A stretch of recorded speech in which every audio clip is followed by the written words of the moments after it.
मैं प्रियंका और आप देख रहे हैं इंडिया अपनी खबर। पश्चिम एशिया की गर्म होती राजनीति में अब एक नया मोड़ आ गया है और इस बार मैदान में सिर्फ दो नहीं बल्कि तीन बड़े खिलाड़ी आमने सामने हैं। डोनाल्ड ट्रंप के स्ट्रेट ऑफ हॉर्मुज़ पर नाकेबंदी के फैसले ने पहले ही दुनिया की धड़कनें तेज कर दी थी, लेकिन अब चाइना की एंट्री ने इस पूरे मसले को और ज्यादा खतरनाक बना दिया है। चीन ने अमेरिका को सीधे सीधे चेतावनी दी है कि भाई हमारे काम में टांग मत अड़ाओ। चीन के रक्षा मंत्री ने साफ शब्दों में कहा कि बीजिंग अपने दोस्त ईरान के साथ किए गए व्यापार और ऊर्जा समझौतों को हर हाल में निभाएगा। अब यह बयान सिर्फ कूटनीतिक नहीं बल्कि एक तरह से खुली चुनौती जैसा है और यही वजह है कि पूरी दुनिया की नजरें इस इलाके पर टिक गई हैं।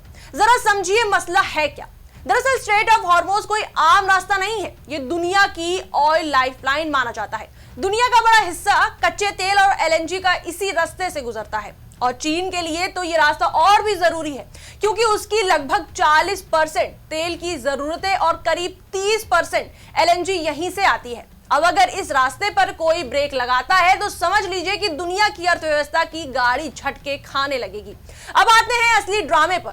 डोनाल्ड ट्रंप ने सोमवार को अचानक ऐलान कर दिया कि अमेरिका हॉर्मुज़ में नाकेबंदी करेगा, यानी जो भी जहाज ईरान के बंदरगाहों में आएंगे या वहां से निकलेंगे उन्हें रोक दिया जाएगा। और सिर्फ रोका नहीं, ट्रंप ने स्टाइल में धमकी भी दी कि अगर कोई जहाज हमारी नाकेबंदी के पास आया तो उसे तुरंत उड़ा दिया जाएगा।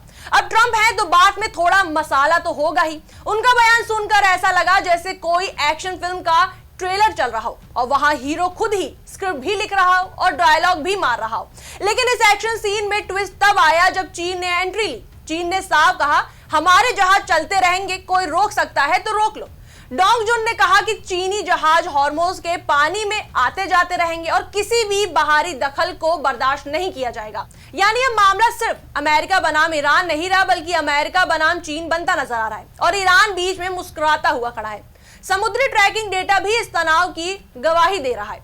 वहीं अगर बात करें चीन की चिंता की तो वो भी बिल्कुल साफ है। अगर ये रास्ता बंद हुआ तो उसकी ऊर्जा सप्लाई पर सीधा असर पड़ेगा और चीन कोई ऐसा देश नहीं है जो अपनी जरूरतों के मामले में चुप बैठ जाए, इसलिए उसने अमेरिका को साफ साफ संदेश दे दिया है। वहीं दूसरी तरफ यूएस सेंट्रल कमांड ने भी बयान जारी किया है कि यह नाकेबंदी निष्पक्ष तरीके से लागू की जाएगी, यानी जो भी जहाज ईरानी बंदरगाहों से जुड़े होंगे उन पर कार्रवाई होगी, चाहे वह किसी भी देश के हों। अब ये निष्पक्षता कितनी निष्पक्ष है ये तो वक्त ही बताएगा, लेकिन फिलहाल तो ये बयान और ज्यादा देशों की चिंता बढ़ा रही है। वहीं आपको बता दें इस पूरे घटनाक्रम के पीछे एक और अहम वजह है अमेरिका और ईरान के बीच फेल हुई बातचीत। पाकिस्तान में हुई शांति वार्ता से उम्मीद थी कि हालात सुधरेंगे, लेकिन अब बात नहीं बनी तो ट्रंप ने सख्त कदम उठा लिया। यानी अब बातचीत से बात नहीं बनी तो अब ब्लॉकेट का रास्ता चुन लिया गया, थोड़ा सख्त थोड़ा जोखिम भरा। अब सवाल यह है कि आगे क्या होगा। अगर चीन अपने जहाज भेजता है और अमेरिका उन्हें रोकने की कोशिश करता है तो टकराव की संभावना बढ़ जाएगी और अगर ये टकराव हुआ तो इसका असर सिर्फ इन तीन देशों तक सीमित नहीं रहेगा बल्कि पूरी दुनिया की अर्थव्यवस्था हिल सकती है।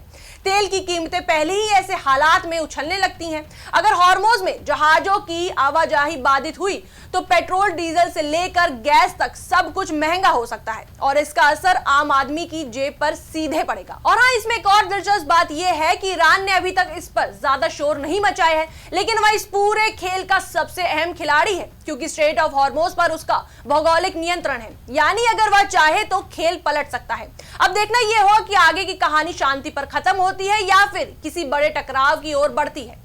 फिलहाल तो हालात ऐसे हैं कि हर देश अपनी चाल चल रहा है और शतरंज की इस बिसात पर अगली चाल बहुत मायने रखने वाली है। एक बात तो तय है कि हॉर्मुज़ का ये मामला अभी थमने वाला नहीं है और जब तक ये नहीं थमता तब तक दुनिया की नजरें इसी समुद्री रणभूमि पर टिकी रहेगी। इस पर आपकी क्या राय है हमें कमेंट सेक्शन में जरूर बताएं। वीडियो को लाइक करें, शेयर करें, हमारे चैनल को सब्सक्राइब करें।